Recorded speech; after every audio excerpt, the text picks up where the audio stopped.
आज हमारे साथ विशेष चर्चा करने के लिए चुनाव से टिकट की दावेदारी रखने वाले चुनाव भाजपा नेता नरेश रावत मौजूद हैं।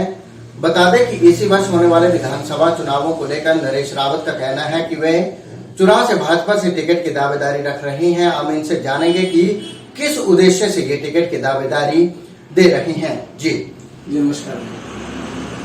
देखिए, मैं लंबा समय से भारतीय जनता पार्टी में काम कर रहा हूं और पिछले 18 सालों से विचार परिवार और भारतीय जनता पार्टी के साथ जुड़ा हूं। तो इस बार हमने टिकट के लिए जो है वो अपनी बात रखी है पार्टी हाईकमान के समक्ष, और निश्चित तौर पर जहां तक मुझे उम्मीद है कि पार्टी जो है वो हमारी बात को सुनेगी और निश्चित तौर पर टिकट मिलेगा। तो चुनाव के जो हमारे लोग हैं विधानसभा क्षेत्र के, हमारे पार्टी के विचार परिवार से संबंधित लोग हैं, पार्टी के कार्यकर्ता, उन सब की बात को सुना जाएगा, उनके कामों को किया जाएगा और निश्चित तौर पर 2022 के चुनावों में निश्चित रूप पर पार्टी जो है मुझे टिकट देगी और इस चुनाव को जीतेंगे।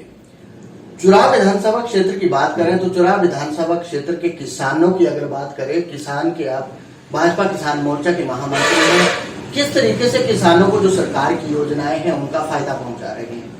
देखिए, निश्चित तौर पर हमारे देश के यशस्वी प्रधानमंत्री जी ने और हमारे आदरणीय मुख्यमंत्री जयराम ठाकुर जी ने किसानों के लिए बहुत सारी योजनाएं बनाई भी है और उनको इम्प्लीमेंटेशन भी किया है। और आप ये देखेंगे कि लंबा समय से जब राजीव गांधी जी देश के प्रधानमंत्री थे तो ये कहते थे कि भाई मैं 1 रुपया भेजता हूं तो वो फील्ड में जो 20 पैसे पहुंचते हैं, तो बाकी जो वो पैसा खत्म हो जाता है रास्ते में ही। हमारे प्रधानमंत्री जी ने स्कीम बनाई और आज देश के किसानों को जो है वो 6,000 रुपया माननीय प्रधानमंत्री जी भेजते हैं साल भर का, तो साल का 6,000 रुपया ही किसानों के खाते में पड़ रहा है। तो एक हमारी सरकार की पारदर्शिता नीति है और वो किसानों को पहुंच रहा है, किसान उससे बीज खरीद रहा है, खाद खरीद रहा है। तो निश्चित तौर पर ये किसानों के लिए बहुत बड़ी योजना है जिसको हमारी सरकार ने चलाया है। किसानों की बात आपने कही है, सरकार की योजनाओं की आपने बात कही है। अभी भारी बारिश होने से चुनाव विधानसभा क्षेत्र में मक्की की फसल को काफी नुकसान पहुंचा है, इसे लेकर क्या कहेंगे आप? देखिए, जो मुझे कार्यकर्ताओं ने वहां से सूचना थी और जो मेरा फील्ड का अनुभव है, क्योंकि प्रवास हमारा प्रतिदिन रहता है, काफी नुकसान हुआ है फसलों का और मक्की की फसल जो है खड़ी खड़ी तबाह हुई है भारी बारिश के कारण। तो हमने कृषि उपनिदेशक से बात की है, तो क्योंकि उसका हमने कहा है कि उसका जो है वो आंकलन किया जाए, उसका मुआवजा किसानों को दिया जाए, क्योंकि ये सबसे बड़ी क्रॉप हमारे यहाँ मक्की की है, जो पूरे चुनाव में जो है वो बम्पर फसल मक्की की होती है। तो हमने ये बात की है और निश्चित तौर पर किसानों को कुछ ना कुछ उसका जो है वो मिलेगा। ये तो रही किसानों की बात। अब हम बात करेंगे राजनीति की। आपने जैसे कहा है कि टिकट की दावेदारी आप रख रही हैं, चुनाव विधानसभा क्षेत्र से अभी भाजपा विधायक व हिमाचल प्रदेश विधानसभा उपाध्यक्ष 2 बार के जीते हुए कैंडिडेट है। क्या पार्टी हाईकमान उनकी टिकट को काटेगी और नरेश रावत के ऊपर दाव आजमाएगी? जी देखिए, मैंने कहा कि हमने तो केवल दावेदारी की है, अब टिकट जो है वो पार्टी हाईकमान तय करता है कि पार्टी ने किसको टिकट देना है। पार्टी को हमारे प्रति ठीक लगेगा कि ये व्यक्ति फिट बैठ सकता है और ये काम कर सकता है, जो पार्टी के मुद्दे हैं, जो विचार परिवार के मुद्दे हैं, क्या उसको सुलझा सकता है। तो इन सारी चीजों को लेकर हमने बातचीत की है, पार्टी भी हमारा पक्ष सुन रही है, बातचीत हुई है। ये पार्टी ने डिसीजन करना है कि वो किसको टिकट देगी, लेकिन निश्चित तौर पर जिसको टिकट मिलेगा पार्टी जीतेगी और तीसरी बार हम चुनाव में आ रहे हैं और तीसरी बार जो है वो चुनाव में भारतीय जनता पार्टी का विधायक बनेगा। ये हमने आपके समक्ष बात कही है। आपने चुनाव की बात की है और सरकार की बात की है कि सरकार एक बार फिर से हिमाचल में आएगी। बता दें कि हिमाचल प्रदेश में भाजपा के कई दिग्गज नेता हैं जो पार्टी को छोड़ रहे हैं और कांग्रेस पार्टी को ज्वाइन कर रहे हैं। इससे क्या हिमाचल प्रदेश में जयराम सरकार एक बार रिपीट होगी? जी देखिए, कुछ लोगों को मैंने कहा कि जो विचार का पक्का व्यक्ति नहीं होता है वो ही ऐसे कदम उठाता है, और कुछ लोग जो है वो मौका प्रस्त राजनीति करते हैं, तो वो लोग जा रहे हैं, उससे कोई पार्टी को फर्क पड़ने वाला नहीं है। ये पार्टी जो है समुद्र की तरह, इससे कोई एक लोटा निकाल लेगा तो पार्टी को फर्क पड़ने वाला नहीं है। निश्चित तौर पर जयराम जी के कार्यकाल में हमारा हर एक कार्यकर्ता, हमारा पार्टी के लोग हों, विचार के लोग हों या हमारी समस्त जनता हो हिमाचल प्रदेश की, वो सारी जनता योजनाओं से लाभान्वित हुई है। आप ये देखेंगे कि बिजली का जो है वो रेंट जो आधा हो गया है, और आप ये देखेंगे कि बसों में महिलाओं का किराया जो 50% कर दिया। ये सारी चीजें माननीय जयराम जी ने की हैं। आप ये देखेंगे कि पेंशन का जो है वो पहले 80 साल थी, 70 की, अब माननीय जयराम ठाकुर जी ने उसको 60 जो है वो 60 की उम्र में ये पेंशन की है। पहले 80 की उम्र में पेंशन मिलती थी, फिर 70 की उम्र में मिलने लगी, आप उसको 60 पर इन्होंने कर दिया है। तो ऐसा जो है वो सोचने वाला मुख्यमंत्री हम लोगों को मिला और काम करने वाले मिले हैं। देखिए, कई लोगों को अपने अपने पक्ष रखते हैं, लेकिन निश्चित तौर पर जो जयराम जी का कार्यकाल है वो स्वर्णिम कार्यकाल हुआ है। हर एक कार्यकर्ता, हर एक जनता की सुनी गई है, कर्मचारियों की सुनी गई है। और अब तो ओपीएस के ऊपर भी जो है वो माननीय मुख्यमंत्री जी गंभीर चिंतन कर रहे हैं, उसके ऊपर जो है वो सरकार जो कदम उठा रही है, और निश्चित तौर पर सबको फायदा मिलने वाला है, मुझे लगता है इस बार। और माननीय जयराम ठाकुर जी, मैं ये दावे के साथ कह सकता हूं कि माननीय जयराम ठाकुर जी फिर दूसरी बार हिमाचल प्रदेश के मुख्यमंत्री बनेंगे, और हमारी सरकार रिपीट हो रही है।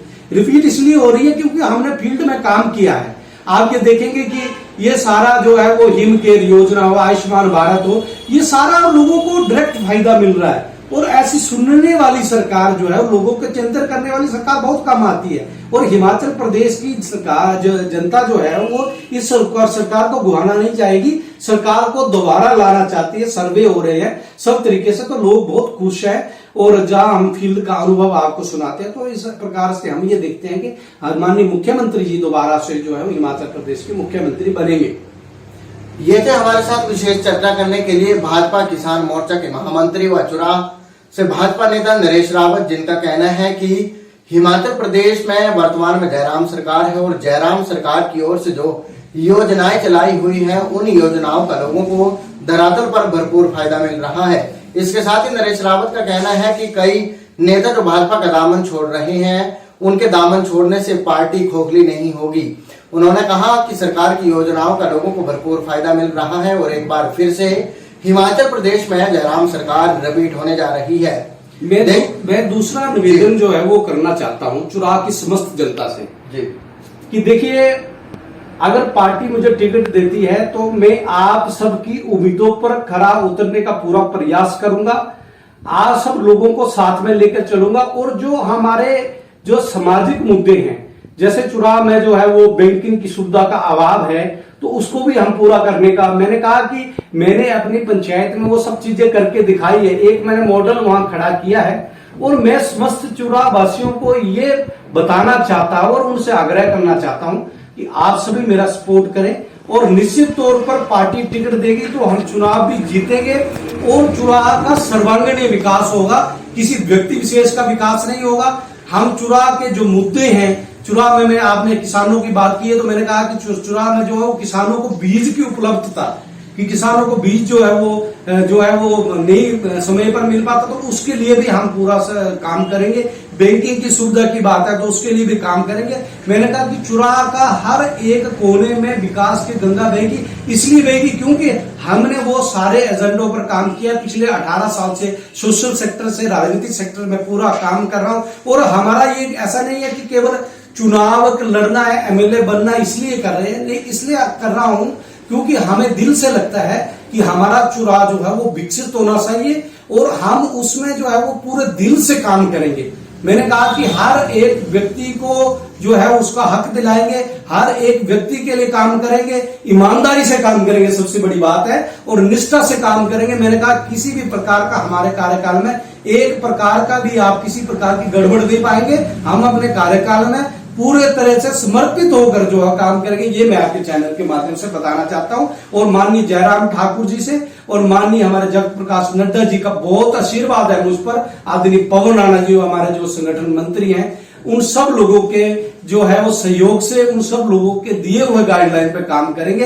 पार्टी की सबसे बड़ी बात है कि पार्टी की गाइडलाइन पे काम करेंगे, और निश्चित तौर पर हम चुनाव के लिए, चुनाव विधानसभा के अपर और लोअर का मुद्दे को छोड़ते हुए सबके लिए काम करेंगे। ये मैं आपके चैनल के माध्यम से चुनाव की जनता से आग्रह करना चाहता हूँ। ये थे हमारे साथ बातचीत करने के लिए चुनाव भाजपा नेता नरेश रावत।